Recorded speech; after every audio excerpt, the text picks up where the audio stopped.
예, 전 부산에서 왔습니다. 부산에서 바로 올라왔습니다. 저보다 혹시 멀리서 오신 분 계십니까? 별로 중요한 거 아니죠, 뭐, 멀리서. 초등학교 5학년 딸, 고등학교 1학년 아들하고 동갑내기 와이프하고 같이 살고 있습니다. 그래서 꽃을 주는 걸 보고 그런 생각을 했습니다. 나중에 끝날 때 꽃 가지고 가서 우리 와이프 갖다 줘야지. 이런 생각. 결혼한 지 한 17년 됐는데, 이 사업이 새로운 만큼 제 아내와 저하고의 관계도 아주 점점 새롭고 좋은 것 같습니다. 아메 사업이 가져다 준 여러 가지 장점이 있지만 그 장점 중에 가장 큰 게 내 가까이 있는 사람들한테 대한 행복감, 그런 것들이 이 사업을 통해 더 크게 느껴진다는 게 아주 큰 장점이 아닌가 하는 생각이 듭니다. 저는 원래는 부산에 살고 있었습니다. 고등학교까지 부산에서 나왔는데 한 10년은 서울에 살았습니다. 그리고 아내를 만나서 다시 부산으로 내려갔습니다. 제 고등학교 동기 중에 절반 이상이 서울에 살고 있거든요. 그러니까 서울 인구가 자꾸 늘어가는 것 같아요. 그중에 대학조차도 부산 쪽에서 나온 친구들이 서울에 살더라고요. 어쨌든 간에 저는 서울에 사는 기간 동안 아메를 전달받았습니다. 처음부터 잘 알았던 건 아니고 직장 생활을 좀 하고 자영업, 무역회사란 조그만 자영업 하고 있을 때 친구한테 이야기를 들었습니다. 제가 직장 생활을 하다가 무역일을 하게 된 계기나 사실은 무역일 하다가 아메를 하게 된 계기나 똑같습니다. 근본은.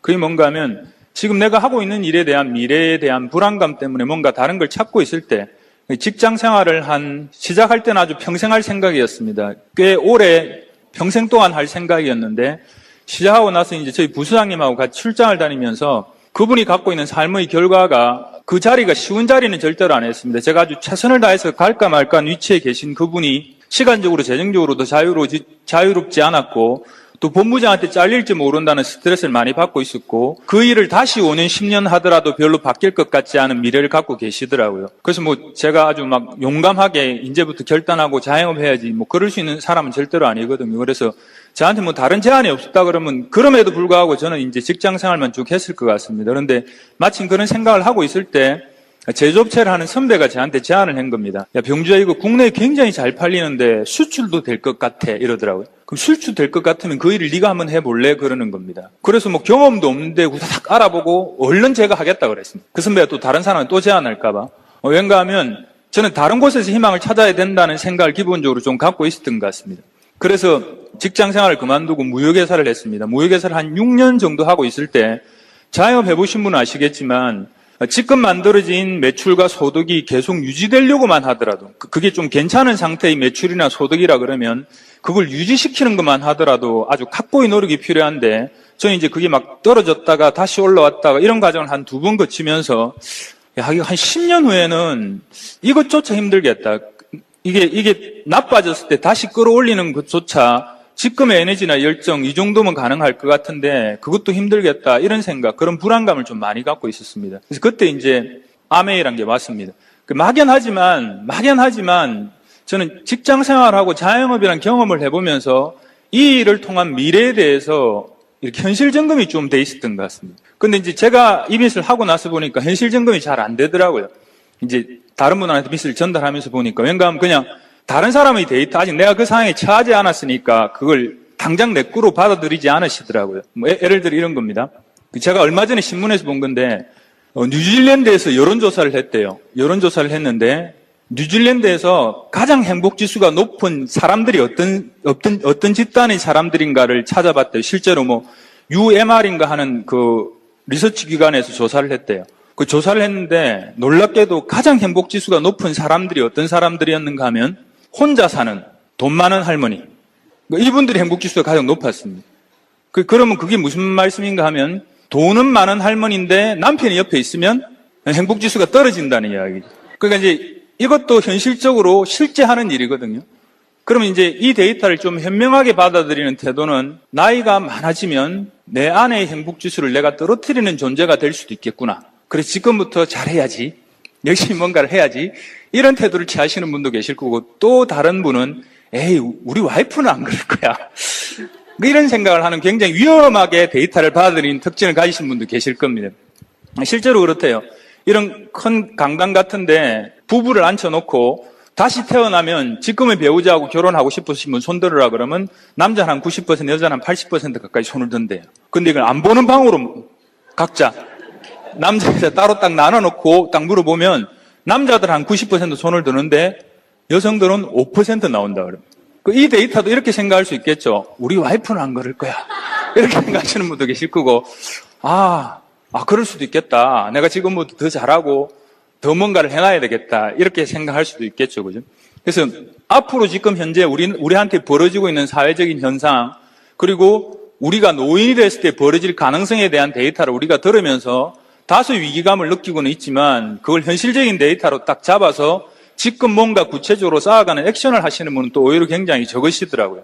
저도 물론 그걸 구체적으로 한 사람은 아닌데 친구가 저한테 아메를 알려주면서 그 전에 제가 직장생활 자영업하면서 가지고 있던 그런 기초적인 불안감을 갖고 있다가 제 친구가 직접 저한테 아메를 전달해 주러 온 겁니다. 처음에 아메이가 왔을 때는 굉장히 불쾌하게 왔었습니다. 한 9시쯤 제 사무실에 찾아온 제 친구가 저한테 제일 처음에 뭐라고 물었는가 하면 네 꿈이 뭐고? 이러더라고요. 내 꿈은 왜? 이러니까 이래 살아고 어쩔래? 이러더라고요. 5년 후에 어떻게 될 것 같노? 이러. 너무 기분이 나빠가지고 저는 뭘 기대했는가 하면 그 친구가 저한테 아주 괜찮은 사업이 있다 이렇게 말을 했길래 저는 그 친구는 직장인이었고 저는 자영업을 했기 때문에 그 친구가 다루지 못한 어떤 아이템을 저한테 소개시켜 주려니 이렇게 생각을 하고 기대하고 기다리고 있습니다. 근데 난데없이 찾아와서 꿈 운운한 겁니다. 제가 할 이야기만 해라. 뭔데? 이러니까 니 혹시 아메이 안 하? 그러더라고요. 근데 그때 처음으로 생각을 해봤습니다. 아메이. 한 번도 생각해 본 적 없었거든요. 스쳐 지나간 거는 있는데 제가 아메를 생각하면서 살겠습니까? 그죠? 물어보니까 생각을 한 겁니다. 생각을 하는데 딱 떠오른 게 뭐였는가 하면 저희 어머님 댁에 누군가 제품을 갖다 주고 돈을 받아간 걸 제가 본 적이 있었습니다. 그 훨씬 전에. 그게 딱 기억나더라고요. 아메이. 그래서 제가 안다 그랬죠. 내 아메이 안다 그러니까 어떻게 하는데 이렇게 물어야 정상이지 않습니까? 그죠? 제가 안다 그러니까 가방을 탁 열더만은 자료를 꺼내 놓는데 제가 한숨이 팍 나왔습니다. 정말 한 이따만큼, 여기서 이만큼 자료를 책상에 탁 얹어 놓는 겁니다. 그러면서 지금부터 들어봐라 이러는 거예요. 막 설명을 하는데 그 중간에 그만해 이럴 수 없지 않습니까? 너무 진지하게 이야기하니까. 들었는데 아주 많은 자료 데이터들 막 하는데 자꾸 걱정이 되는 겁니다. 저거 내한테 다 보여주려고 저러나 막. 그러니까 내용보다는 그렇게 불안감을 느끼면서 보고 있는데 제한테 딱 들어왔던 데이터는 딱 두 가지였습니다. 그게 뭔가 하면 1959년도에 만들어졌다는 거예요. 집권 기준으로 따지면 49년간 진행되고 있는 비즈니스의 형태인 거죠. 그죠? 그리고 또 하나 더, 그때 당시에 한 40몇 개국이었는데 집권 기준으로 따지면 58개국의 현지 법인이 들어가 있고 그 어떤 나라도 실패한 나라가 없다는 겁니다. 그래서 이제 저는 그 전체의 데이터를 보면서 꼬리를 탁 내렸습니다. 이건 내가 우길 일이 아니네. 이런 생각이 들더라고요. 그래서 제가 그렇다고 할 생각은 전혀 없습니다. 그냥 일단 들어보기로 마음먹었습니다. 그러니까 이제 내가 약간만 놓고 이비인스를 들여다보면 이비인스 속에 있는 가능성이 금방 드러나거든요. 내 건 아니라 하더라도. 그래서 그 친구 하는 설명을 들었습니다. 설명을 들으면서 회사가 오래되고 괜찮겠네. 그런데 이제 저하고는 상관없다고 생각을 했습니다. 상관없다고 생각을 했는데 그 친구가 저한테 막 설명을 하면서 자꾸 이렇게 말을 하는 겁니다. 이게 사업이 된다고. 니하고 내하고 같이 할 수 있는 사업이 된다고 이러더라고요. 그래서 제가 그랬습니다. 나 여력이 없다 지금. 지금 내가 하는 것만 하더라도 머리 털이 다 빠질 판이다. 진짜 원형 탈모증이 걸릴 정도로 머리가 숭숭 빠집니다.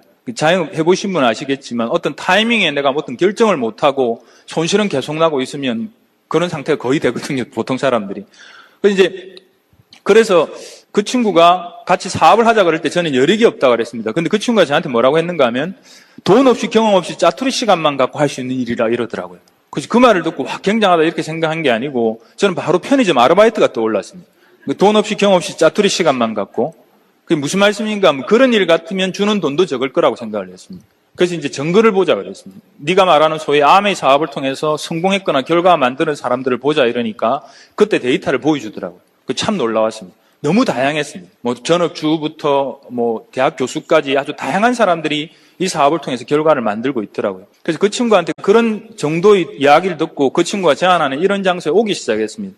그 사업 설명도 몇 번 들어보고 이런 세미나도 와보고 랠리도 와보고 이렇게 해서 이비인수와 관련된 것들이 저한테 자꾸 늘어나기 시작했습니다. 처음에 한두 번 들었을 때는 전혀 아니었는데 한 7번 정도 들었을 때 이거 한번 제대로 알아보고 해봐야 되겠다는 생각이 들기 시작했습니다.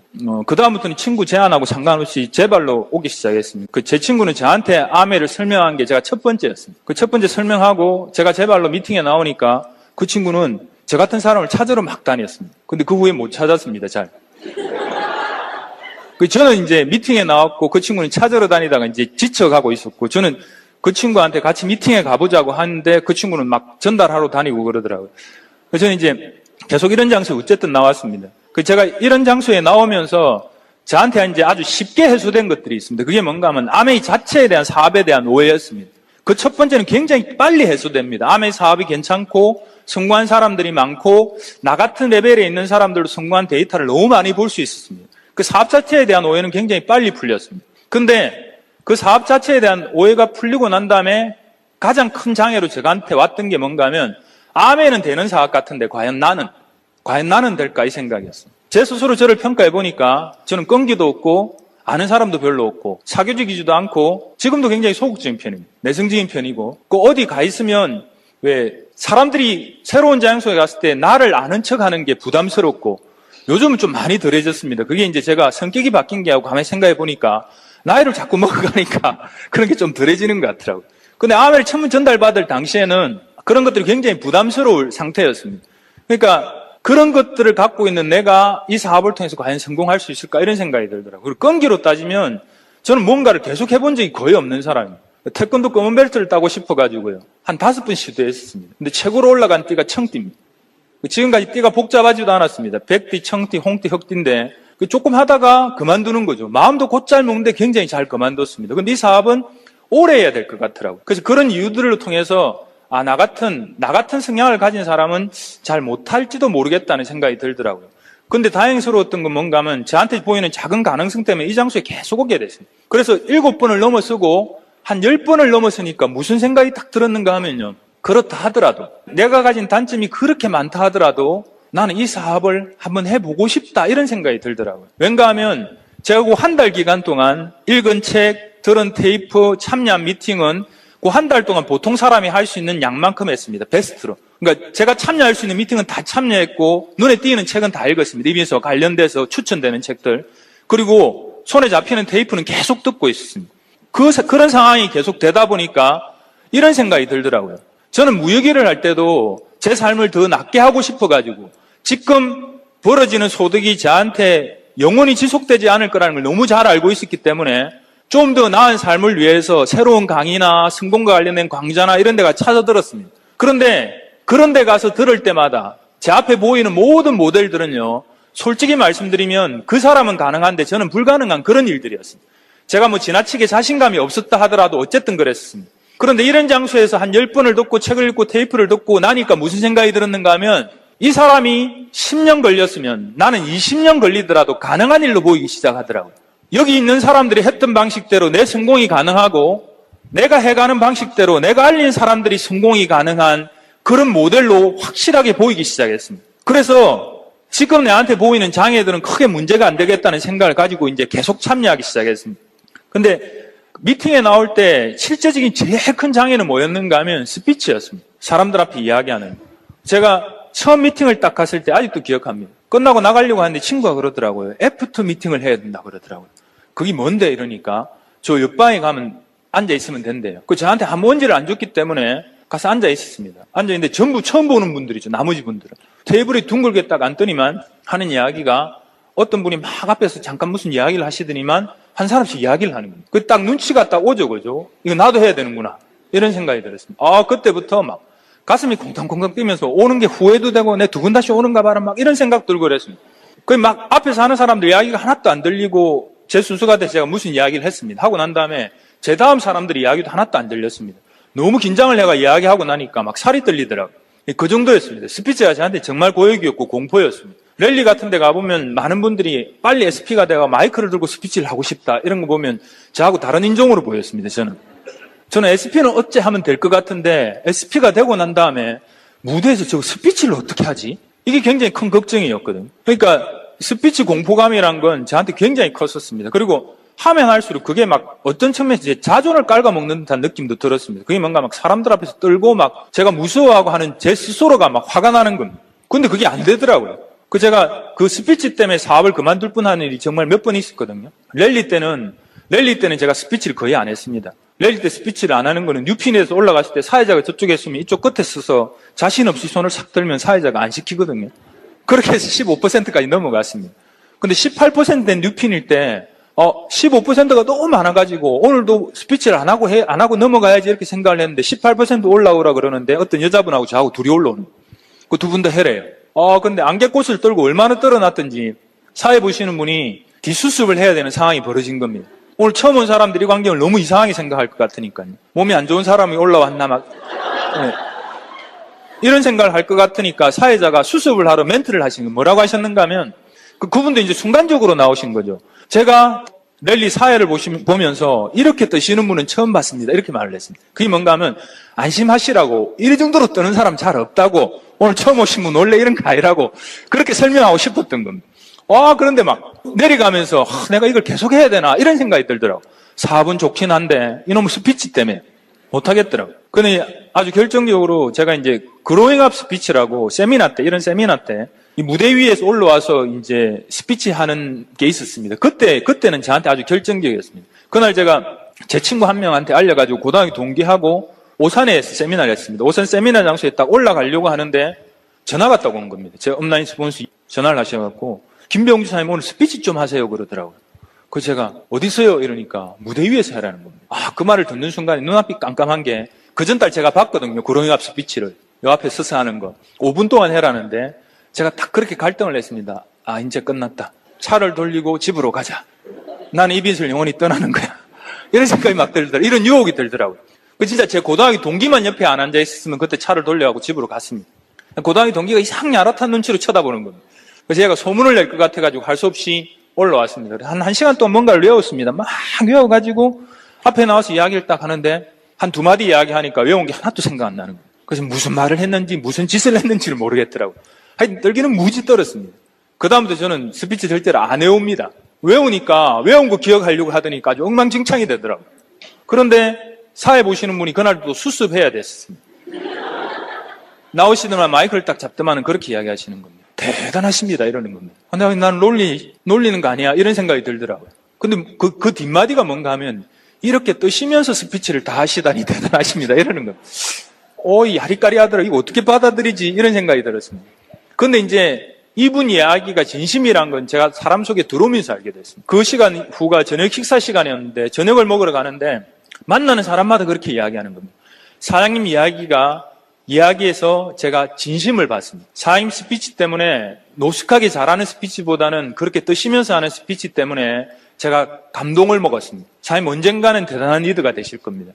언젠가는 사장님 스피치 때문에 아주 많은 사람들이 EBS 비전을 제대로 보는 날이 올 겁니다. 막 그렇게 이야기하는 거예요. 근데 그 눈빛을 보니까 이제 이 사람들이 거짓말로 하고 그냥 과장되게 하는 이야기가 아니라는 생각이 들더라고요. 그래서 저녁 먹으러 갈 때 내가 이 집단을 떠나리라 생각을 했는데 밥 먹으면서 회복됐습니다.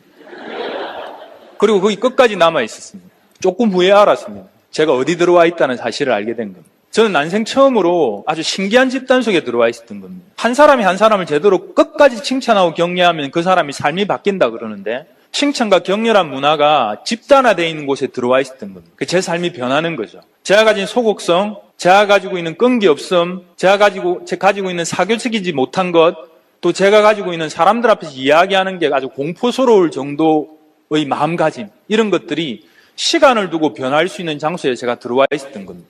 사람들이 칭찬하고 격려해 주니까 제 성공을 향해서 가는 데 있어가 허용되는 시간 이 안에는 충분히 배려됐던 겁니다. 그러니까 하나 둘 조금씩 바뀌어가고 조금씩 나아지니까 제 속에 있는 원래 저도 모르게 갖고 있던 장점 같은 것들도 이빈스하고 자꾸 맞물려 들어가기 시작하더라고요, 조금씩.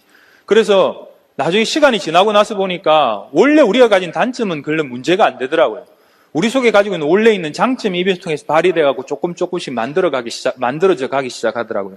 그런데 어쨌든 간에 보통의 평범한 사람들의 수준보다 저는 이빈스 초입에 처음 접근해 들어올 때 저한테는 장애가 훨씬 커 보였습니다. 물론 그 후의 장애는 저한테 커 보이지 않았습니다. 내가 누군가한테 이야기를 해서 사람들이 놓으라고 말하는 것, 내가 사람들한테 이야기를 했는데 이 사람들이 못 알아듣는 것, 이런 거는 저한테 그렇게 크게 문제가 안 되더라고요, 또. 그러면 그 사람이 그렇게 생각할 수 있다고 생각이 드니까. 근데 그런 거는 문제가 안 되는데 초입의 장벽이 저한테 지나치게 높고 깝깝하고 힘들었습니다. 그런데 왜 저 같은 성격의 사람이 그런 장애를 넘어서 가지고 빚을 해가지고 여기까지 다이아몬드까지 왔겠습니까? 그건 뭔가 하면요, 제가 가지고 있는 원래의 정체성이 이 사업하고 맞다고. 아마 대부분의 사람도 그렇습니다. 그 무슨 말씀인가 하면 그게 제가 사업을 한 이유인데요. 제가 얼마 전에 그 이유하고 똑같은 겁니다.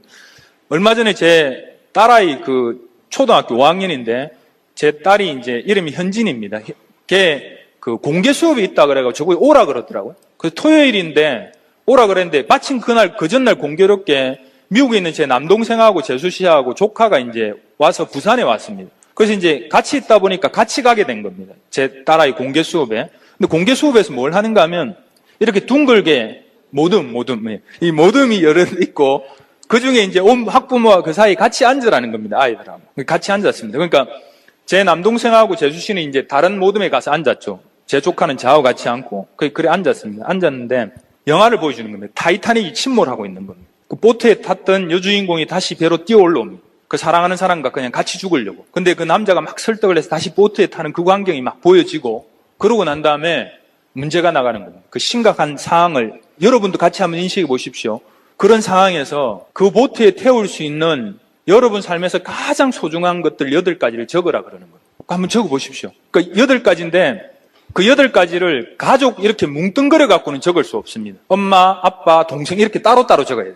그 물건도 상관없고 뭐 돈도 상관없고 하여튼 8가지를 내 삶에서 가장 소중한 건 8가지를 적으라 그랬습니다. 그래서 지금 얼른 적어 보셔도 상관없습니다. 제 이야기를 들으시면서. 그래서 저는 8가지를 적었습니다. 8가지 적고 나니까 그걸 오리라 그러더라고요. 그 칸을 주고 8개를 다 오렸습니다. 8개를 딱 손에 이렇게 들었습니다. 들고 나니까 이제 미션이 주어진 겁니다. 그게 뭔가 하면 보트가 침몰하려고 하니까 그 중에 3가지를 버리라는 겁니다. 테이블 위에 내려놓아라요. 근데 처음 3가지는 조금 우선순위상으로 구별이 되니까 뽑기가 다들 쉬웠는지 굉장히 빨리 내리더라고요. 3가지를 내렸습니다. 이제 5가지가 남은 겁니다. 그 5가지 중에서 가장 소중한 2개를 남기고 또 3개를 버려야 될 상황인 겁니다.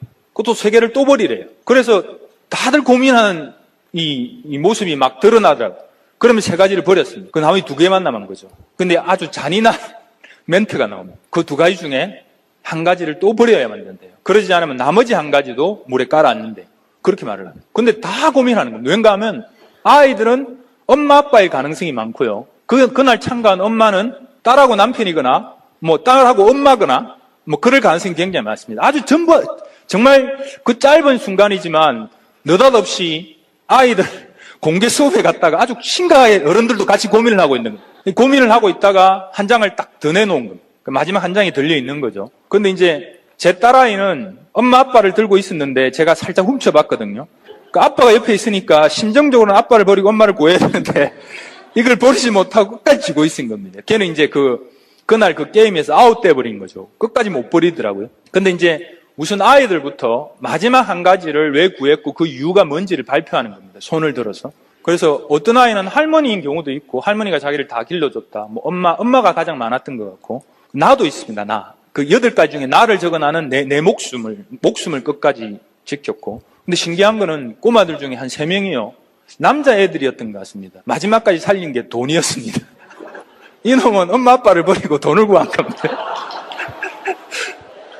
그 맨 마지막 과제가 뭐였는가 하면 그 맨 마지막에 구한 거기에다가 편지를 적으라는 겁니다. 그 대상한테. 그러니까 이놈이 뭐라 적는가 봤더니만 도나 사랑하는 내 도나 이렇게 막 적는 겁니다.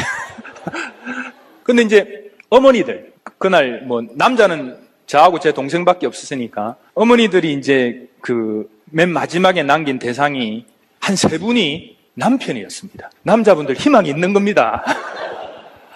남편을 그러니까 끝까지 아이하고 남편하고 어머니하고 갈등하다가 남편을 살린 거예요. 그리고 뭐 그 이야기를 하면서 우는 분도 많았습니다. 발표를 하는 여성분들이 딸하고 어머니하고 고민을 하다가 물론 그날 과제이긴 하지만 딸을 구하고 어머니를 버렸대요. 그래서 그 어머니의 애틋함 때문에 막 울면서 발표를 하시는 분도 계시고 그러니까 막 선생님도 울고 막 그러더라고요. 근데 이제 맨 끝에 이제 제 남동생이 맨 구석에 남아 있었거든요. 참고로 제 남동생은 좀 특이한 캐릭터입니다. 맨 남동생한테 이제 선생님이 물었습니다. 맨 마지막에 남긴 게 뭡니까? 이래 물으니까 제 남동생이 태양요 이러는 겁니다. 그 선생님 놀라셔갖고 태양요 이러니까 태양요 아니 왜 태양이죠 이러니까 태양이 있으면 다 다시 시작할 수 있을 것 같아가지고요. 이렇게 말을 하더라고요. 제 남동생은 전공이 인류학입니다. 그래서 끝나고 나와서 네 손에 나머지 보자 이러니까 뭐 물, 공기 뭐 이런 거 있잖아요. 니는 게임을 이해 못하는 것 같아 제가. 근데 저는 그 8가지 중에요. 8가지 중에 7가지는 사람이었고 8번째는 제 꿈이었습니다. 근데 제가 제일 먼저 뭘 버렸는가 하면요. 제 꿈을 버렸습니다. 대부분의 사람한테 우리 삶의 정체성은 사람들인 것 같더라고요. 저는 30대 중반에 이 사업을 만났습니다. 제 삶이 나아지기도 원했고 저하고 같이 사는 제 아내, 제 아이들, 제 부모님의 삶들이 부모님 행복감이 저를 통해서 더 커지길 바랬습니다. 근데 어느 날 돌아보니까 제가 하고 있는 일이 먹고 사는 문제에 줄을 당긴 듯이 팽팽하게 얹혀져 있더라고요. 저는 평생 동안 제 최선의 노력을 다해서 먹고 사는 문제를 겨우 해결하고 나면 나머지 것들은 제 삶에 존재하지 않은 상태로 가고 있더라고요. 저는 제 꿈도 버릴 수 있었습니다. 그런데 이 사람들과의 관계에서 더 이상 더 나아질 것 같지 않은 삶을 계속 살고 있는 그건 참 용납하기가 힘들었습니다. 근데 그때 이 사업이 온 겁니다. 저는 용감하지도 않고 적극적이지도 않고 사교적이지도 않습니다. 근데 이 사업을 통해서 본 게 있습니다. 이 일을 계속하게 되면 얼마나 많이 해야 될지, 얼마나 열심히 해야 될지, 그러고 난 다음에 얼마나 크게 얻을지 그건 잘 모르겠지만 지금 내가 하고 있는 일과 같은 한계성은 벌써 알 수 있겠구나. 30대 중반에 저희 진짜 딜레마는 제가 하고 있는 일이 더 이상 제 삶을 나아지게 할 수 없는 일이라는 사실을 너무 잘 알게 됐습니다. 그런데 제가 할 줄 아는 일이 그 일밖에 없었습니다. 그때 아메이란 비즈가 저한테 온 겁니다. 그래서 이 사업을 계속하면 궁극적으로 그런 것들을 바꾸어 놓을 수 있는 기회가 이 속에 존재한다는 사실을 알게 된 거예요. 그래서 보통의 좋은 마음을 품은 사람들은 이 빛을 알아봅니다. 보통 정도의 내 주위 사람들의 관계에 대해서 그런 사랑을 나누고 계신 분들은 저는 이 사업을 알아볼 거라고 생각을 합니다. 그래서 아주 많은 장애를 갖고 있는 저였지만 이 빛을 해보기로 마음을 먹었습니다. 그래서 그냥 계속 진행에 들어가기 시작한 거예요. 그래서 해보다 보니까 제가 처음 기간 동안 저한테 이비인후와 관련되어 있는 제 성취와 관련된 그런 장애들, 그런 것들을 느끼면서 저한테 느껴졌던 거는 제가 아메이란 걸 계속해서 얻을 수 있는 것들에 대한 것들이 아주 명확해지고 그 희망이 제 가슴 속에 탁 들어오고 난 다음부터 다른 일로 별로 안 흔들리게 됐습니다. 제가 아메이 비즈를 딱 전달하러 가니까 세 번째 굉장히 강적을 만났습니다. 제가 아메이 사업을 시작하고 난 다음에 제 진퇴와 관련돼서 탁 헷갈리는 순간이 그때 한 번밖에 없었거든요. 세 번째 강적 때문에. 저희 집안 어른이신데 제조업체를 내가 자수성가하신 분입니다. 원래 좀 강하신 분입니다. 파수초도 강하시고. 근데 눈에 비는 게 없더라고요. 아메이가 이렇게. 제가 좀 전에 말씀드린 제 삶의 가능성으로 탁 밀착돼가 보이기 시작하니까 아무나 쫓아가 설명을 하게 되더라고요. 그래서 그날 저희 집안 어른한테 가 설명을 하려고 딱 들어갔습니다. 들어갔는데 그 어른이 뭐라고 하시는가 하면 네 아메이 하나 그러시는 거예요. 아니 어떻게 하셨습니까? 이러니까 내 친구가 우리나라에서 제일 좋은 대학을 나오고 그 기업의 최단기 최연소이사고 뭔가 한번 실패를 해본 적이 없는 어떤 친구가 내한테 아메이를 이야기하고 2년 동안 열심히 했는데 하다가 그만두더라 이러는 거예요. 와, 그런데 저는 그 말이 그냥 저한테 한 이야기지 않습니까? 그게 제 사업을 흔들더라니까요. 이렇게 웃기더라니까요. 저는 이제 제 삶을 바꿔줄 사업으로 여겼는데도 불구하고 그 한마디에 휘청거리기 시작했습니다. 저보다 훨씬 대단한 사람이 2년 동안 했는데 안 되는 결과를 만들어 놓은 겁니다. 근데 그 말을 들으니까 정신이 없더라고요. 그럴까? 제 마음속에 계속 있었던 거. 네가 과연 성공해? 네가 이 사업을 통해서 과연 그렇게 될 수 있어? 다른 사람이 모르는데 그 사람들은 네하고 좀 달라 안 보이더나? 이런 마음이 들어있었는데 그걸 정통으로 탁 찔른 겁니다. 그 말을 딱 들으니까 그러면서 하시는 이야기가 병정에 함부로 하지 말아라. 아무나 되는 거 아니다. 아주 특별한 사람들이나 된다. 그러니까 네 하던 일이나 그냥 열심히 해라 이러는 거. 와, 근데 정신이 하나도 없이 집에 왔습니다.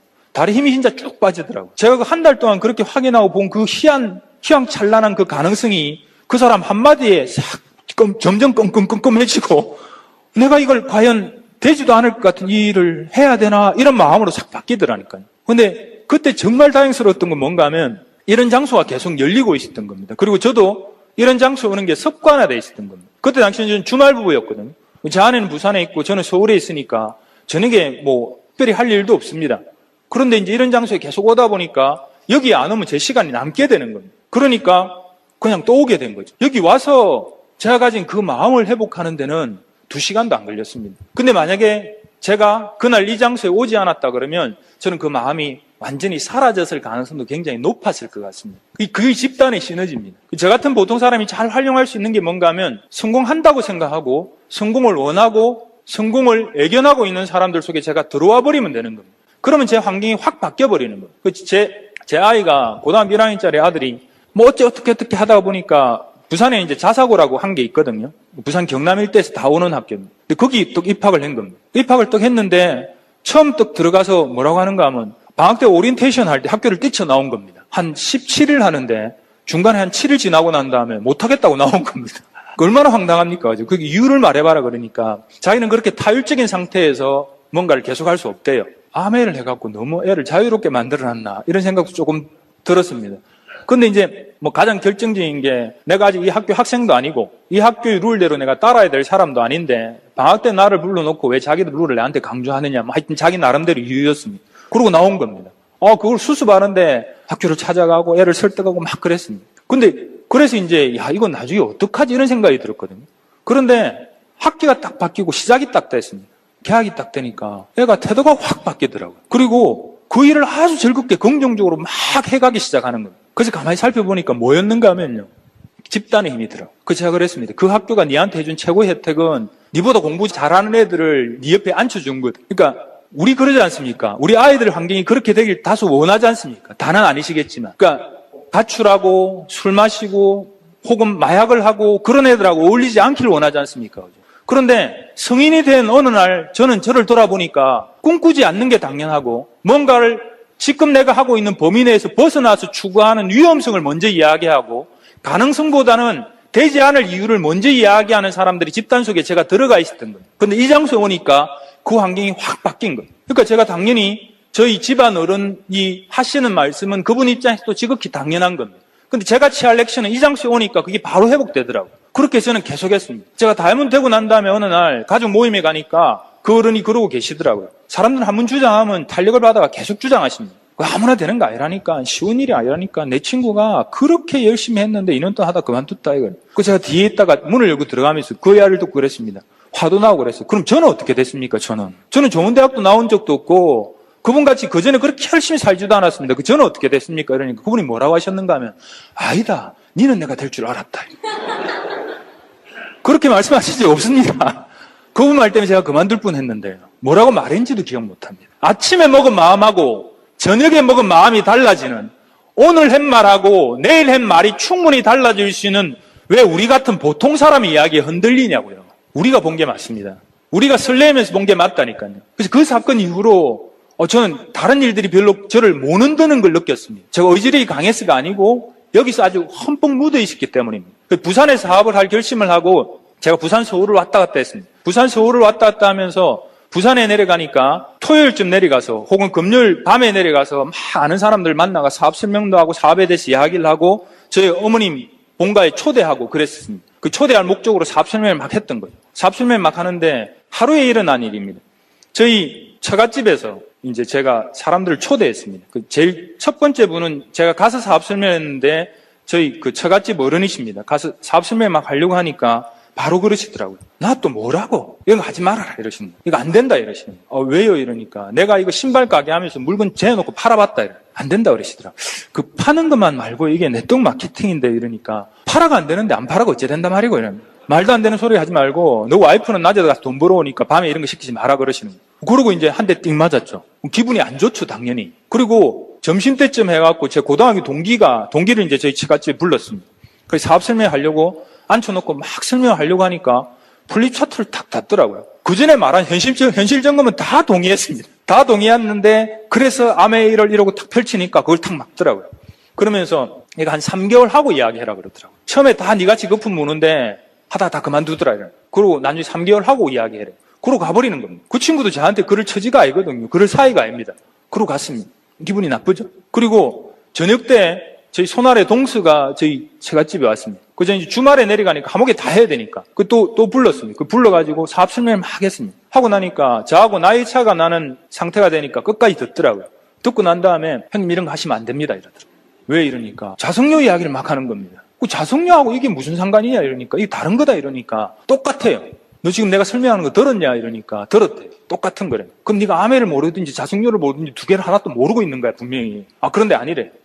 그래서 이런 거 하면 안 된대. 그리고 저한테 훈계를 하고 가는 거예요. 기분 정말 나쁘죠. 그 다음날 아침에 딱 눈을 떴는데 다른 펀치가 하나 기다리고 있습니다. 저희 장모님 밤새 고민하신 거예요. 뭔가 마사이가 서울에서 무역회사를 하고 있는데 야가 조금 이상하다 싶더니만 부산에 내려와서 막 이야기하는데 그게 아메야. 옛날에 아메 제품을 20만 원씩 산 적이 있는데 그걸 목욕탕 한 곳에 쌓아놓고 먼지가 뽀얄 정도로 쓰지 않았던 그 제품을 저 마사이가 이제 집마다 들고 다니면 저렇게 팔겠구나 이렇게 상상을 하신 거예요. 그런데 저한테 의사 전달을 해야 되는데 의사 전달을 못 하시고 고민하시다가 막 큰 소리를 내시는 거예요. 안방에서. 그러니까 제 아이가 방문을 딱 여는데 무슨 소리가 커서 잠을 딱 깼는데 가만히 들어보니까 제 이야기더라고. 이제 와서 저런 걸 한다고. 동네 창피하게. 내가 여태 저거 잘 살아라고 애까지 길러줬더니만 이제 와서 저런 일을 한다고 막 코탕을 치시는 거예요. 와, 근데 그 말을 듣는데 뭐 기분 나쁜 거는 둘째치고 이 상황을 어떻게 수습해야 되지 이런 생각이 들더라고요. 그 수습이 안 되겠더라고요. 그래서 얼른 자리에서 일어나서 옷을 갈아입고 도망 나왔습니다. 도망 나와서 해운대에 제 어머님 사시는 본가로 갔습니다. 본가로 가서 어머님하고 아침밥을 먹었습니다. 아침밥을 먹는데 그때 처음으로 알겠더라니까요. 이래서 나 같은 사람이 성공하는구나. 왠가 하면요, 그 기분 나쁜 일의 연속인데 사업을 그만두고 싶은 생각은 요만큼도 안 들었습니다. 손톱에 때만큼도 사업과 관련된 할까 말까라는 생각이 안 들었습니다. 단지 그냥 현상으로 받아들이는 겁니다. 그리고 밥맛도 여전히 좋았습니다.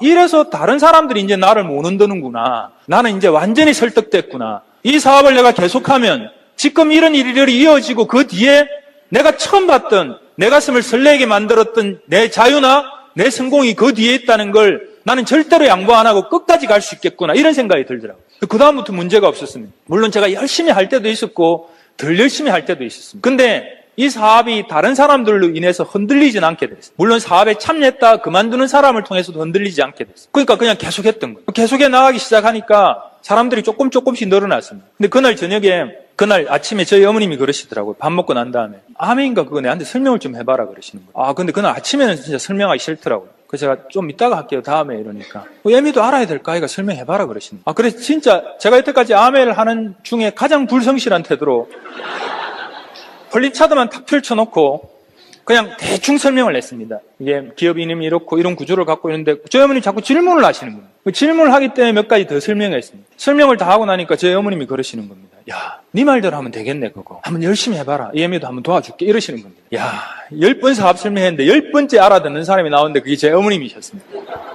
그래서 제 어머님 양해를 구해서 제 어머님 본가에 이제 홈미팅을 진행한 거죠. 일주일에 한 번씩 제가 계속 내려갔습니다. 제 업라인 스폰서 가끔씩 이렇게 내려오셨어요. 격주로 해서 이렇게 조를 짜서 저한테 내려왔던 거죠. 그 내려온 이유가 여러 가지 있었을 겁니다. 그건 저를 도와주시러 오신 거죠. 그죠? 도와주시러 오셨는데 제 업라인 스폰서들이 그때 SP가 아니었습니다. 그러니까 차비 따지고 나면 이 남는 장사가 아닌 겁니다. 그런데 왜 저를 후원하러 오셨겠습니까? 제 성공을 돕는 마음도 있으셨겠죠. 그죠? 근데 저는 또 하나 있었을 거라고 생각을 합니다. 그게 뭔가 하면 아메이란 사업에 대한 가능성 위에 겹쳐져 있는 제 성공에 대한 가능성입니다. 저 인간이 저거 하는 거 보니까 될 것 같아. 이런 마음이 듭니다. 결국 사람들을 나한테 모으는 거는 나 자신이더라고요. 그래서 부산에 쫓아내려 설명을 하고 사람들을 초대하고 그랬습니다. 근데 왔다 갔다 하면서 막 초대했는데 안 오는 겁니다. 그러니까 꼭 아셔야 됩니다. 그게 뭔가 하면 모든 결과를 가진 것들, 지금 모든 잘 되어가는 것들은 안 되는 과정을 다 거친 것들입니다. 원래 잘 되는 거 없습니다. 어떤 거든지 간에. 전 그렇게 생각하거든요. 근데 이제 운동을 굉장히 잘하는 사람하고 못하는 사람하고 원래 차이는 얼마 안 됩니다. 실제로 뭐 신경의 차이나 반사신경 차이는 그렇게 큰 폭이 아니라 그러더라고요. 100이라 그러면 한 90에서 100 사이의 차이밖에 없습니다. 다 90은 다 하는 것. 근데 무슨 차이가 있는가 하면 안 하는 거하고 하는 거의 차이가 계속 쌓여갖고 만들어지는 거죠. 그 세월이 지나니까 나는 운동을 잘하고 운동신경이 좋고 뭐든지 하면 빨리 배우라고 마음 먹고 새로운 운동에 왔을 때 적극적으로 하는 사람이 있고 나는 못해 해갖고 자꾸 안 하는 사람이 그 차이가 실제의 결과의 차이를 자꾸 만들어내는 거죠. 제가 막 설명을 했는데 안 오더라고요. 근데 어느 날 제 고등학교 동기가 우두커니 한 명 와 있는 겁니다. 그 고등학교 동기가 키는 저보다 훨씬 큽니다. 덩치 큰데 앉아서 좋은지 싫은지 표정도 없고 가만히 앉아있다가 시간 끝나면 가는 거예요. 근데 제 업라인 스폰서들은 서울에서 2분, 3분, 심지어 4분도 오셨거든요. 저하고 어떤 경우에는 5명이고 배우는 사람은 1명인 겁니다. 제 어머님이 그러시는 겁니다. 야, 너는 참 신기하다. 어떻게 가르치는 숫자의 사람들이 항상 이렇게 많노? 이러는 거예요. 도대체 되는 거 맞나? 그러시는 거예요. 근데 그때부터 주장하기 시작했습니다. 제가. 뭐 때문에 그런지 모르지만 어머 이거 반드시 됩니다. 될 수밖에 없습니다. 30대 중반에 제가 찾은 유일한 희망입니다. 저는 이 사업이 자신 있는 게 뭔가 하면요. 제 주위에 있는 많은 사람들이 그런 딜레마에 빠지더라고요. 열심히 안 산 것도 아닌데 열심히 살아왔는데 어느 날 돌아보니까 진퇴양난인 겁니다. 더 열심히 산다 하더라도 별로 나아질 것 같지 않은 그런 환경에 빠지더라고요. 근데 그때 저한테 이 사업이 희망이었습니다. 제가 계속 전달하고 제대로 알리기만 하면 이 사업을 통해 사람들이 모여들 겁니다. 그렇게 이야기를 했습니다. 그래서 차츰 늘어나기 시작했습니다. 저희 어머님 집에서 홈미팅을 하는 인원이 한 6, 7명 됐을 때 제가 전업을 결심했습니다.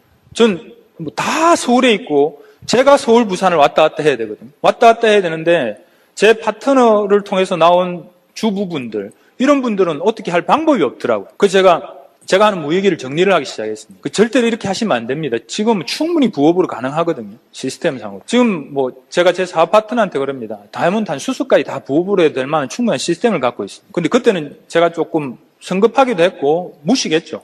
그래서 용감했습니다. 그래서 바로 제가 전업을 하겠다고 마음 먹고 저희 어머니한테 말씀을 드렸습니다. 어머니 저 전업하랍니다. 그러니까 저희 어머님이 그래 해봐라 그러시는 거예요. 왜 그러셨는가 하면 이미 제가 어느 정도 나이가 들어있고 그렇긴 하지만 저희 어머님이 저한테 계속 이야기했던 게 그겁니다. 네 인생에서 발전성 있는 일을 해라. 지금 먹고 사는 그 일 말고 지금 선택한 그 일이 미래에 더 나아질 가능성이 있는 일을 찾아서 계속해라. 그렇게 말씀을 하셨습니다. 저희 어머님 삶이 그러셨거든요. 실제로. 고등학교를 졸업하고 취직을 해 있다가 이대로 가면 나중에 지금은 어느 정도 폐해를 받는데 나중에 10년, 20년 후의 삶이 썩 만족스럽지 않을 거다 이렇게 생각을 하신 겁니다. 그래서 막 공부를 하셔갖고 약대를 가신 겁니다. 약대를 가가지고 오너한테 찾아가서 그랬대요. 2년 동안만 내가 오전에 근무를 하고 오후에 학교를 다닐 수 있게 해주십시오. 그 오너가 아주 기특한지 허락을 했다 그럽니다. 그리고 나머지 2년은 회사를 그만두고 학교를 다니가 저희 어머님은 약사가 되셨거든요. 어쨌든 더 나은 삶을 위해서 노력하면서 살았는데 저를 보니까 굉장히 깝깝하셨던 것 같습니다. 제가 직장 생활을 할 때나 무얘기를 할 때는 항상 그렇게 하셨습니다. 근데 이제 제가 암회를 하고 난 다음에 암의 구조를 좀 이해하고 나신 다음부터는 더 나은 삶, 발전성 있는 일 이런 말씀 안 하십니다. 이게 그런 사업이라는 걸 느끼신 거거든요. 그래서 계속 나아질 수 있습니다. 처음엔 제가 권하는 건 뭔가 하면 제가 제 사업 파트너한테 권하는 겁니다. 딱 암회를 통해서 50만 원 추가 소득이 생길 지점까지만 해보라는 거예요. 그건 결코 안 어렵습니다. 충분히 가능한 일입니다. 50만 원까지 추가 소득만큼 딱 와보면요. 100만 원 추가 소득 이게 굉장히 간단하게 똑같은 일을 반복해서 가능한 일이란 걸 금방 느낍니다. 그러고 난 다음에 200만 원만큼 결단하시면 되는 거예요. 그러고 난 다음에 400만 원만큼 결단하시면 됩니다. 암의 비유 속에서는 완전히 배가의 속성이 들어있습니다. 3% 여러분이 받는 소득, 우리가 받는 소득이 한 7, 8천 원이지 않습니까? 6%가 되면 3, 4만 원이 넘었습니다. 9%가 되면 10만 원, 12%가 되면 20만 원, 15%가 되면 40만 원. 이렇게 계속 배가가 돼간다. 근데 그 배가를 왜 우리가 사업을 하면 처음에 잘 못 느끼는가 하면 처음에는 금액 자체의 단위가 너무 적어서 그렇습니다. 그리고 배가 중간에 어떤 지점에 머물러 계시거든요. 구조상 그렇습니다. 그게 잘못된 게 아니고 그래서 그 다음에 배가에 대한 기대가 흐려지기도 하지만 이거는 배가 되는 기하급수적인 팽창에 가능한 그런 원리의 비즈니스 형태를 갖고 있습니다. 그렇게 해서 이 비즈니스의 원리대로 계속해 나가다 보면 그런 것들이 차곡차곡 쌓여가서 우리가 사업 설명에 선이 말하는 대로 조금씩 증가하고 그리고 평생 상속되고 이런 원리의 비즈니스까지 가게 되는 거죠. 그러니까 암에는 굉장히 상식적인 비즈니스라서 내가 어느 지점에 와 있는가를 누구든지 알 수 있습니다. 제가 첫 달에 3% 했거든요. 그리고 그 다음 달에 12% 바로 했습니다. 제 어머님이 약사라시갖고 저를 도와준다시고 5월 달에 가정의 달 프로모션 하는데 저보고 가보자 그러더라고요. 너 그거 파는데 가보자 이러시더라고요. 건강보온식품을 엄청나게 사시는 겁니다. 그때 무슨 일이었는지 하여튼 40% PB업인가 그랬습니다. 근데 저희 어머님이 왕창 사셔가지고 제가 12%를 했지 않습니까? 제가 순간적으로 생각했죠. 이거 말려야 될 것 같은데 안 말리면 12% 되겠네 이런 생각이 들더라고요. 그래서 안 말렸죠. 그리고 딱 12%를 했습니다. 근데 그 다음 달에 어떻게 됐을까요? 그 다음 달에 다시 3%로 떨어졌습니다. 저한테 실망감이 있었을까요? 아닙니다. 상식적으로 받아들였습니다. 우리 어머님이 왕창 쌓아재셨다가 이제 쌓아재지 않으시니까 내가 다시 제자리로 온 거야. 이런 거죠. 하면 되게 상식적입니다. 내가 내 똑의 그림을 보면 다 드러난다니까요. 여기 이 부분은 평생 조금씩 증가하면서 상속될 형태로 가고 있는 넷독의 원리로 가고 있고 여기는 우리 어머님 같이 누가 싸제 갖고 만들어진 그림이 그려져 있고 그걸 내가 안다니까요. 그래서 저는 실망할 이유가 없었던 거죠. 근데 사실은 실망을 조금 했습니다. 그 다음 달에 내가 막 하고 있는데 겨우 6% 딱 했는데 제 어머님이 전화하셨더라고요. 야, 병자네 다 반품했다 이러시더라고요. 그래서 12% 받은 보너스를 개낸다고 그달에 보너스를 못 받았습니다. 근데 그것도 당연한 거죠, 그죠? 제 어머님이 사업을 하려고 하신 게 아니고 저를 도와주려고 아들 도와준다 왕창 싸재셨다가 도로 반품한 거죠, 그죠? 제 어머니 입장에서 당연한 겁니다. 굉장히 상식적인 겁니다. 그 상식적인 거 위에 제대로 쌓아가시면 됩니다. 제대로 쌓아가시면 입에서 원리대로 평생 조금씩 증가하면서 상속되고 그런 원리를 갖게 만들어주는 그런 비즈니스 특징을 갖고 있습니다. 그래서 아랑곳하지 않고 계속했습니다. 단 최근에 제가 많이 느끼는 건 뭔가 하면 차곡차곡 소비의 개념을 쌓아가는 게 너무 중요한 시절이 됐습니다. 제가 아메를 시작할 당시에는 아메를 다 피라밋이라고 여겼습니다. 피라밋이라고 여기니까 그 사람들한테 아메이를 설명을 해야 됩니다. 피라밋 제품도 안 쓰거든요. 어차피 아메를 설명을 해야 됩니다. 근데 그 인식이 바뀌는 식으로 저도 바뀌었습니다. 그 인식이 탁 바뀌고 나니까 아메에 대한 호감도가 탁 생기더라고요. 그리고 내 주위에 네 아메 안 와 물으니까 이 사람도 피라미드로 생각하고 있는 겁니다. 내가 했던 똑같은 오해를 하고 있는 겁니다. 그러니까 아무 지장이 없었습니다. 근데 요즘은 아메이가 시간이 좀 흐르다 보니까 아메이를 했다가 그만둔 사람들도 꽤 있습니다. 그러니까 주위에 아메이 물으니까 너 그 사촌 형이 옛날에 플래티넘까지 해놨나? 그거 하지 마라. 이렇게 말을 하네. 그 셀프 이미지가 강한 사람은 문제 없습니다. 뭐 짜장면 집에 하면 다 성공합니까? 성공하는 집도 있고 성공 안 하는 집도 있지 않습니까? 얼마 전에 용인에 저희 온라인 스폰서 세미나 하는데 이제 제 파트너 몇 분이 계십니다. 그리고 그 중에 한 분이 어떤 분을 초대하신 겁니다. 이분이 씩씩거리면서 온 겁니다. 왜냐하면 이분은 그냥 테이프 듣고 책 읽고 그냥 개념상으로 아메이를 굉장히 많이 파악하셨더라고요. 근데 자기가 아메이 세미나에 가겠다 그러니까 굉장히 절친한 후배가 형님 거기 가면 안 됩니다라고 밤새도록 딴지를 걸은 겁니다. 그 인터넷에서 막 안 좋은 거 다 찾아갖고 막 계속 들이밀은 겁니다. 이렇다 저렇다. 그런데 이제 그래서 이분이 더 화가 나갖고 내가 꼭 와야 되겠다 하고 후배를 끌고 온 겁니다. 셀프 이미지가 굉장히 강한 거죠. 그 이분은 이제 회계학도 하고 MBA 출신이더라고요. 근데 이제 와갖고 이러는 겁니다. 저하고 같이 앉아있는데 여기 다이아몬드 사연 계시네. 어제 네가 밤에 내한테 물었던 거 다 물어봐라. 그러는 겁니다. 근데 이분이 또 후배가 아무 말도 안 하고 가만히 계신 겁니다. 그 이분이 그러는 겁니다. 아니 아메이가 비싸대요. 이러는 겁니다. 그렇게 말씀하신 겁니다. 이분이. 그래서 이분이 어떤 답을 했지 이렇게 궁금해서 가만히 쳐다보고 있으니까 하시는 말씀이 자기가 바로 그랬대요. 그럼 루비통은 비싼데 왜 팔리는데? 가격은 그 회사의 고유 정책이다. 그 제품을 쓰고 만족하는 사람은 그 가격에 다시 쓴다니까. 니같이 안 쓰는 인간이 비싸다고 말하고 있는 거야 지금.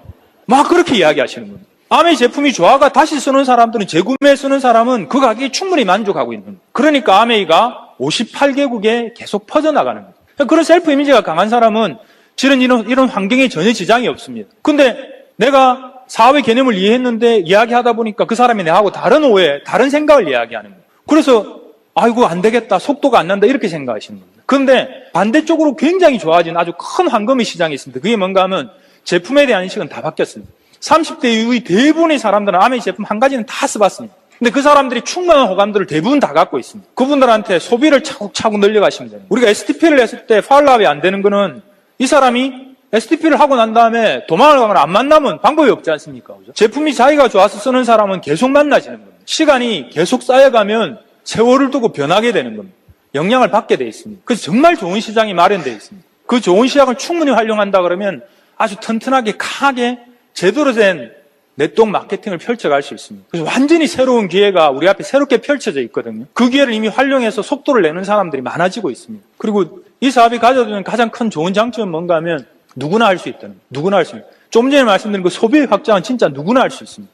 좋은 제품을 갖고 확장시키는 건 부산에 한 4년 전에요. 진짜 신기하신 분이 오염 장소에 딱 나타나신 겁니다. 제 그룹은 아닙니다. 제 형제 그룹인데 연세가 굉장히 많으신데 계속 와서 들으시는 거예요. 들으시는데 굉장히 떠드시는 겁니다. 연세가 많으신데 전화가 딱 오면 앞에서 강의를 하고 있는데 여보시오 이러시는 거예요. 앉아있는 사람도 당하고 강사도 너무 당황스러운 거예요. 그리고 옆에 있는 사람하고 대화할 때 목소리가 얼마나 크신지 막 계속 그러시는 겁니다. 그래서 할 수 없이 제가 가서 잠시 떠드시면 안 됩니다. 떠드시려면 좀 나가서 떠들어주세요. 그렇게도 말을 했습니다. 근데 이분은 나중에 알게 됐습니다. 한글을 모르시는 겁니다. 시장에서 수십 년 동안 생선 자판을 놓고 생선 가게를 하셨어요. 그걸 통해서 5남매를 다 키워내셨습니다. 단 한 번도 사회적으로 조용히 해야 되는 장소에 가본 적이 없으신 겁니다. 근데 이분이 한 2년 지나고 난 다음에 한글을 배우러 다니시더라고요. 근데 배우기는 배우셨는데 필기는 안 되십니다. 한자 적는데 속도가 느리셔가지고. 근데 그분이 SP가 되셨습니다. 한 3달 전에. 올해 연세가 69이십니다. 한글도 모르십니다. 그분 뭐 하는가 하면 내가 먹어본 제품이 너무 좋더라 이겁니다. 무릎 양쪽을 수술을 하셨더라고요. 그래서 무릎이 아파하고 쩔쩔맸는데 아메이 글루코사민하고 아메이 제품 먹으니까 너무 좋더라고 주위에 만기 이야기하는 거예요. 할아버지께서 뇌출혈 쓰러지셨는데 처음에 사람이 찾아가면 침을 좀 흘리시고 누워 계셔야 되시는 분이었는데 아메이 식품을 막 드시고 난 다음에 침도 안 흘리시고 혼자 목욕탕까지 왔다 갔다 하시는 거예요. 그걸 이야기하는 겁니다. 아메이 제품 너무 좋더라. 두 가지를 동시에 사랑하셔야 됩니다. 아메이가 가지고 있는 기회란 사업성하고 아메이 제품 자체입니다. 그렇게 계속 이야기하시는 거예요. 그러니까 주변에 쓰는 사람이 막 늘어나는 거예요. 그리고 이분을 보고 있을 때 어느 날 제가 딱 깨달았습니다. 아, 이게 되시겠다. 그게 뭔가 하면 그분을 보고 있는데 진짜 땅벌 같더라고요. 있지 않습니까? 날개는 요만한데 덩치는 이만해가지고 절대로 못 날게 생긴 게 막 잘 날아다니는 거. 막 이렇게 팍팍 이렇게 날아다니는. 근데 그게 나는 이유가 진짜 이유가 뭔가 하면요. 구조역학적으로 못 난대요. 엉덩이 그렇게 크고 날개 그렇게 작아갖고. 왜 나는가 하면 못 난다는 생각을 절대로 안 한대요. 태어나서 지같이 생긴 것들이 다 날아다니거든요. 못 난다는 생각을 한 번도 안 한 겁니다. 그 자기는 충분히 날 수 있다 생각합니다. 아마 처음에 날개짓 막 할 때는 되게 힘들 것 같아요. 날개 쫓겨난 게 막 한참을 흔들어야 뜨거든요.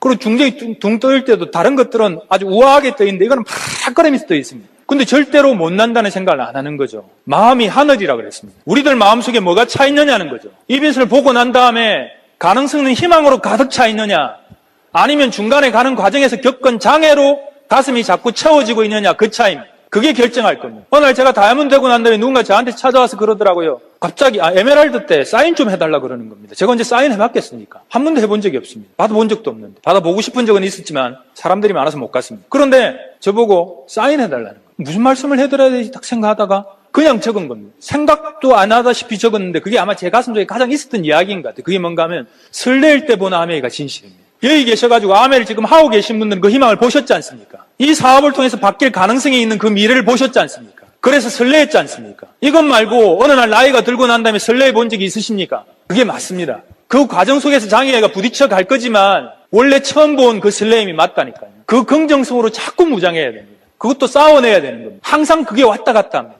거죠. 아마 미술 해나가다 보면 핑계거리가 많이 생길 겁니다. 그때도 꼭 내 가슴 속에 처음 들어왔던 그 설레임을 기억하십시오. 그게 맞습니다. 그게 바꿔줄 겁니다. 제가 다이아몬드 되고 난 다음에 지리산에 제 아들하고 둘이서 갔습니다. 저 학교 다닐 때 지리산을 너무 좋아해갖고 막 사람들 지리산으로 막 보냈거든요. 저는 안 가더라도. 어떻게 보내는가 하면 자랑을 하는 겁니다. 지리산, 지리산, 이러는 겁니다. 뭐 산 이야기만 하면 막. 제가 다른 산을 많이 가봤느냐? 별로 못 가보고 지리산만 갔습니다. 산 이야기하면 지리산 이야기하면. 그 지리산 이야기하면 등산을 모르는 친구들은 그 듣고 땀나고 막 그런 거 막 이야기합니다. 아니다. 네가 벽소령의 월출을 못 봐서 그렇다. 벽소령에서 바로 코앞에 있는 하늘 앞에 있는 그 크고 둥근 달을 못 봐서 그렇게 이야기하는 거야. 네가 장트목에 그 진짜 불타는 석양을 내 바로 앞에 서 있는 내 와이프의 얼굴에 빨갛게 타오르는 그 노을을 못 봐서 네가 지금 그렇게 이야기하는 거야. 천왕봉에 하늘을 꽉 뚫려 있는 운해 속에 있는 그 일출을 못 봐서 네가 이야기하는 거야. 그렇게 막 이야기하면요. 애들이 살살 변합니다.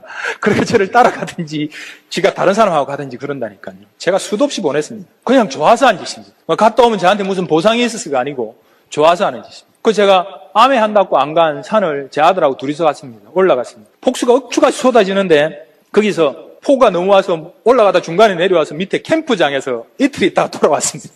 그 야영장에서 제가 그렇게 이야기를 했습니다. 아빠가 아메를 할 때 첫 달에 2,080원 받았다. 그리고 사람들은 이걸 피라밋이라고 했다. 그러고 안 된다 그랬다. 근데 아빠는 했다. 왜 했는가 하면 아빠 널 너무 사랑해. 그래서 니한테 제공하는 미래를 좀 다르게 만들어주고 싶었다. 네 동생도 마찬가지고. 그리고 엄마도 아빠는 너무 사랑한다. 그런데 아빠는 아빠 삶을 어쩌면 그것보다 더 사랑한다. 그래서 아빠의 삶이 이대로 흘러가가지고 끝나는 걸 참을 수가 없었는데 사람들이 모르고 있는 비전이 나한테 온 거예요. 그래서 나는 그 비전을 받고 사람들이 내가 2,080원 받을 때 이걸 피라밋이라 하더라도 나는 그 비전을 향해서 움직여가기 시작했다. 그래서 지금 다이아몬드가 됐는데 아주 큰 성취는 아니지만 아들아 너도 네 삶을 그렇게 살아라. 아빠는 앞으로도 계속 나아가겠다. 원래 잘해서 원래 줄충해서 원래 능력이 있어서가 아니고 가다가 넘어지면서 그 장애를 보고 그 장애가 커 보이기도 하는 보통 사람의 심정으로 그냥 앞으로 계속 나아가요. 그래서 자꾸 우리들의 삶을 더 낫고 좋은 방향으로 만들어가는데 노력을 해보겠다. 우리 그렇게 한번 살아보자.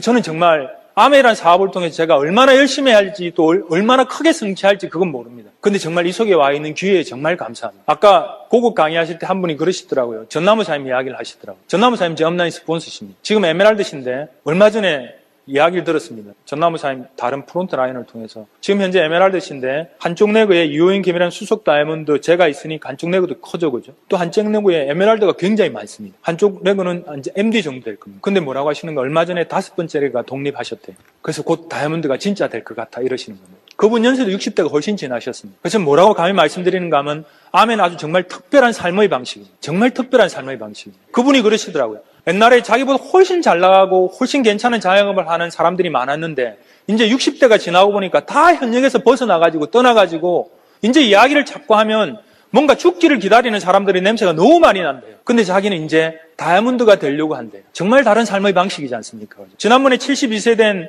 일본의 더블 다이아몬드가 오셨지 않습니까? 어떻게 세상에 한국 나이로 74세 되신 분이 다른 나라에서 그 젊은이들한테 자기 삶의 결과를 가지고 그렇게 영향력을 미칠 수 있겠습니까? 돈을 버는 방식은 EBS 말고도 굉장히 많을 겁니다. 정말 많을 겁니다. 또 아메 말고도 다른 식으로 성공할 수 있는 능력을 가지신 분도 많으실 겁니다. 그런데 그 돈 속에 돈이 성장하면서 동시에 자산 가치도 성장하는 그 경쟁적인 개념을 제외하고라도 이 비유 속에서는 아주 감동적인 정말 카타르시스를 느낄 수 있을 정도로 놀라운 삶의 방식이 이 속에 같이 들어있다는 거예요. 그래서 저는 이걸 제 아이들한테 물려주고 싶습니다. 이걸 형성해야 물려주는 게 아니고 이런 삶의 방식을 같이 걔들하고도 공유하고 싶습니다. 그리고 아까 말씀드린 대로 제가 그 8가지 중에 제일 처음에 제 꿈을 버릴 수밖에 없었던 건 나머지가 전부 사람이라서 그렇거든요. 여러분도 아마 그러시겠지만 제 삶의 정체성은 사람입니다. 아마 이 사업을 하시다 보면 사람한테 상처를 받기도 하실 겁니다. 근데 그 사람이 또 감동도 받을 겁니다. 여러분한테 감동도 느끼게 만드실 겁니다. 제 사업 파트너 중에 아메를 굉장히 오래 하신 분이 계십니다. 이제 12%십니다.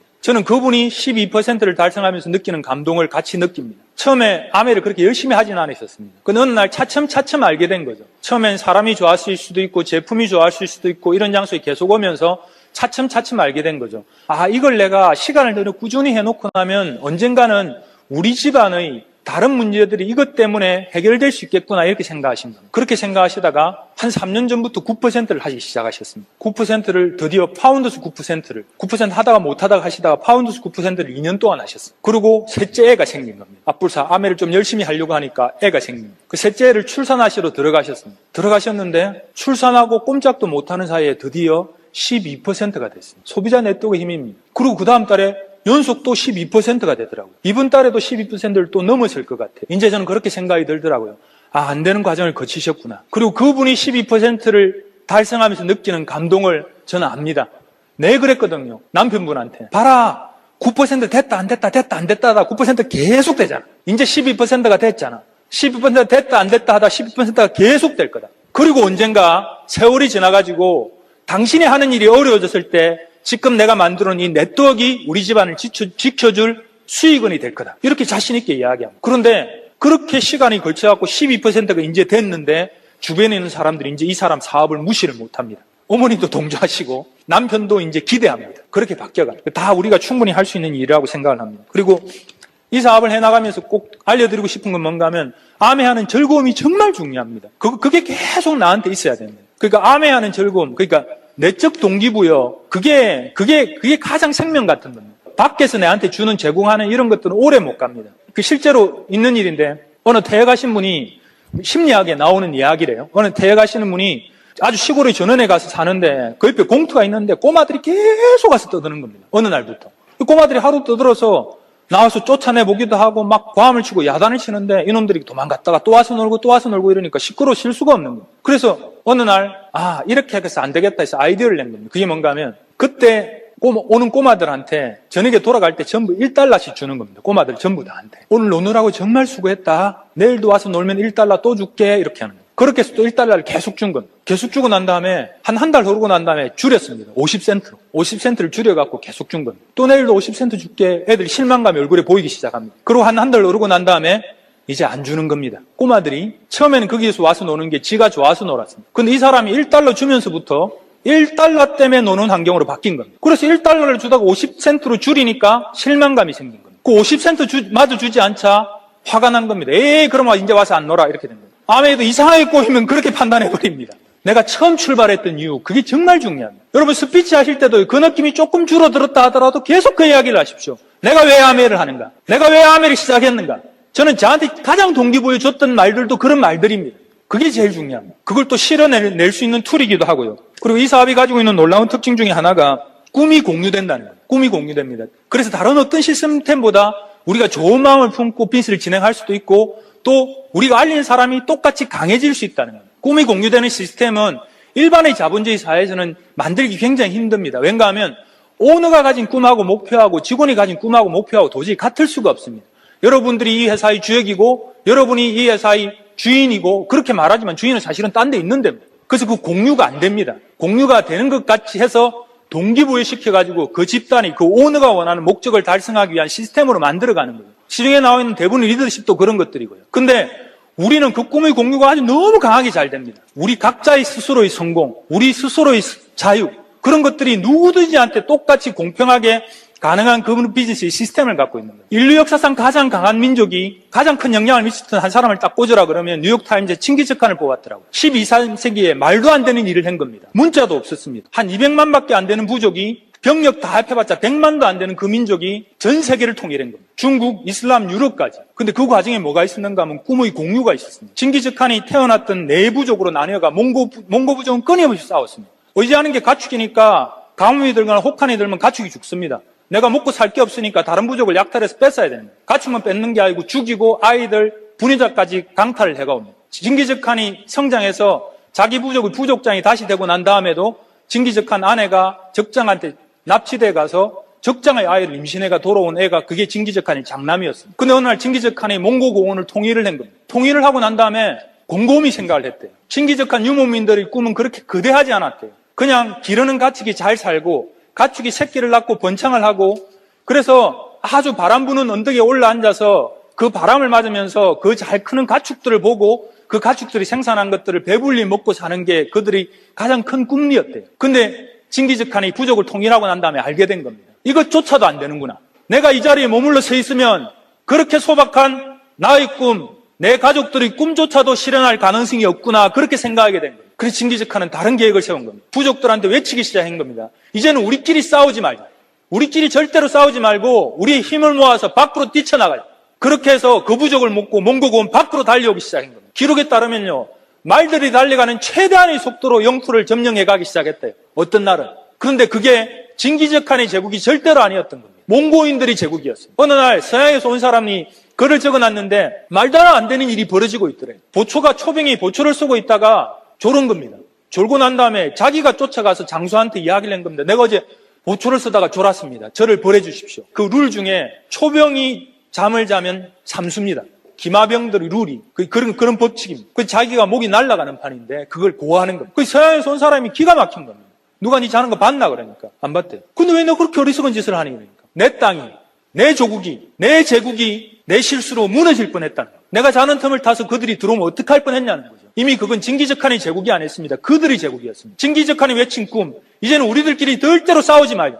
우리들끼리 경쟁하지 말고 우리들이 힘을 모아가지고 우리들의 제국을 더 넓혀가지고 우리 자손들이 더 잘 사는 제국을 만들어 보자는 거죠. 그게 그들의 꿈이 공유가 일어났던 거예요. 그래서 100만도 안 되는 민족이 수억 명을 자그마치 150년 동안 인류 역사상 가장 완벽하게 통치를 하게 됩니다. 1959년도에 제이하고 리치가 말을 했습니다. 자기 자신의 사업으로 성공을 꿈꾸는 모든 사람들한테 성공의 기회를 제공해 보겠다고. 그 기회가 여기 있다고. 자기 자신의 사업을 통해 성공을 꿈꾸는 사람들은 이걸 한번 해보라고 그렇게 알린 거예요. 오늘 여기 오신 분들은 그 이야기를 듣게 되시는 겁니다.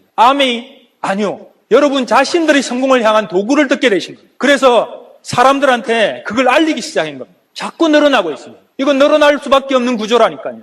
이것 말고 아멘이라고 하는 이 비즈니스 기회 말고 어떤 비즈니스 기회가 우리 자신의 삶을 자유롭게 만들어줄 수 있는 일정한 나이가 지나고 난 다음에 새롭게 노력해 볼 수 있는 기회가 없는 사람한테 기회가 될 수 있는 그런 비즈니스적인 기회가 또 있겠습니까? 그래서 리치가 말한 게 맞다니까요. 어느 날 리치가 한국에 왔습니다. 한국에 와서 아메 40주년 컨벤션 때 큰 강당에서 사람들이 서 있는 그 장소에 와서 플래투님 모임이었는데 위를 보고 막 손을 흔듭니다. 손을 흔들면서 눈물을 막 흘립니다. 눈물을 흘리면서 뭐라고 했는가 하면 이미 70대 후반이 돼가 심장 이식 수술을 한 사람이 한국의 노인이 되어 왔습니다. 이 아메이 기업 인형과 아메이 시스템을 처음 출발시킨 사람이 창업자가 와서 뭐라고 했는가 하면 여러분들이 나를 울렸다고. 40년 전에 나는 이런 걸 꿈꿨다고. 자기 자신이 독자적인 사업으로 성공을 꿈꾸는 사람들이 그 성공을 향해서 모여들어서 그 성공을 이루어가는 사람들이 집단을 형성할 그런 걸 꿈꿨는데 오늘 여러분들이 그 일을 증명했다고. 그래서 여러분들이 날 울렸다고. 그렇게 이야기를 했습니다. 이건 정말 기회입니다. 그 기회를 꼭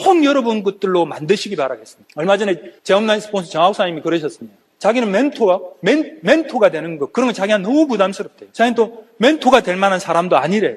파운더스 크라운 엠버서더. 그런데 자기가 보여주고 싶은 거는 자기가 사람들하고 정말 공유하고 싶은 건 뭔가 하면 아메이란 기회를 통해서 내가 갖게 될 수 있는 가능성이 있는 자유에 대한 집중력이다 그랬어요.